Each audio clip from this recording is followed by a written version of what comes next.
This business meeting of the Senate Foreign Relations Committee will come to order. Today, we are marking up S.J. Res. 10, a bill to repeal the 1991 and 2002 authorizations for the use of military force. Let me commend Senators Kaine and Young for their persistent leadership on this issue. I know that others as well have been interested, Senator Murphy, Senator Cardin. I'd also like to thank them for their patience in seeing this bill marked up, particularly since Senator Risch and I had agreed to a markup of this bill in June, soon after our House colleagues voted in favor of repealing the 2002 AUMF. I agreed to accommodate the request from Senators Romney and others of our colleagues on the Republican side to hold a classified briefing on the issue, as well as a public hearing of repealing the 2002 AUMF, because I believe that votes related to the use of force issues are weighty ones that no member of Congress should take lightly. And I am pleased that all members of this committee have had an opportunity to fully understand the reasons for and implications of this profoundly important bill. As I have made clear, I believe it would be a grave mistake if we do not act now to repeal the 1991 and 2002 AUMFs. As we heard very clearly from the administration yesterday in testimony from the Deputy Secretary of State and two senior lawyers on this matter, repeal of these AUMFs will have no impact whatsoever on our operations or detention activities. There is no scenario under which the United States could or would need to use force for which the administration would rely on the 1991 or 2002 AUMFs. They either have the authority, in their view, under Article 2 of the Constitution, or the 2001 AUMF, or they would come back to Congress to ask for additional authority.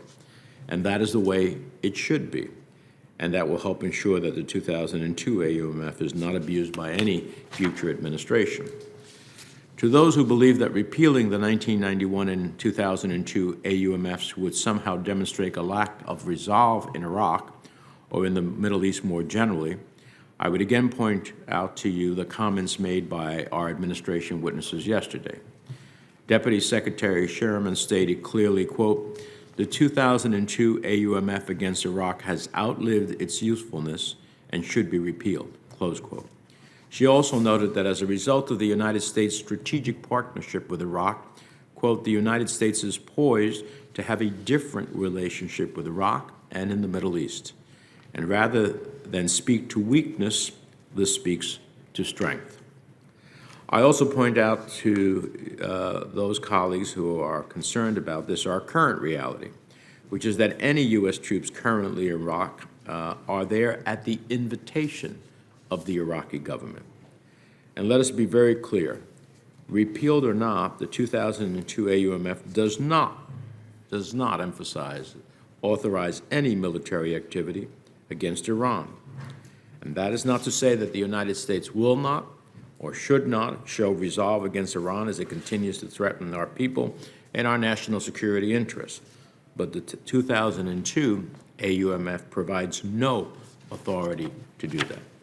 There is no longer any legitimate purpose for the 1991 or 2002 AUMFs, and the time has come for this committee to stop dealing in hypotheticals and to act responsibly. I'm grateful to the administration for being responsive to our requests for briefings and public hearing, and I look forward to a strong vote in support of S.J. Res. 10 today. Turning briefly to nominations, I'm pleased that we will be voting on a number of nominees today. Unfortunately, we again have a blanket holdover request for 7 newly noticed nominees. And I must say this is stretching the bounds of comedy, only to understand that there will be a 2 p.m. markup. So the only thing that is being done is, inconveniencing the members of the committee to come back at 2 p.m. to have a vote, a meeting that both the ranking member and I have set.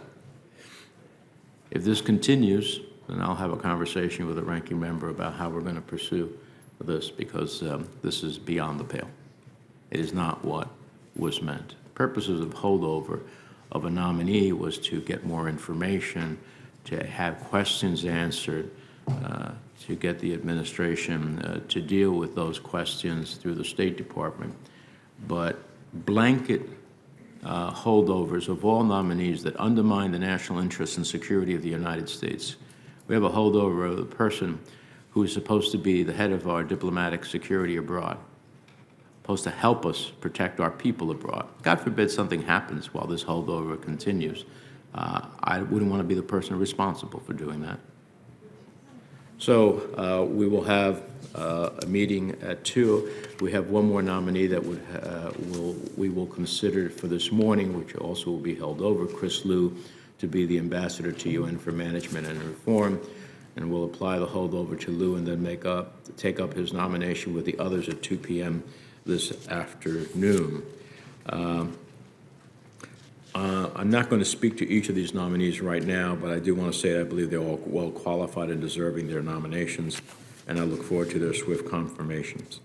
I would also ask for unanimous consent to enter 9 letters of support that my office has received in support of the nomination of Secretary Kenneth Salazar to the hearing record.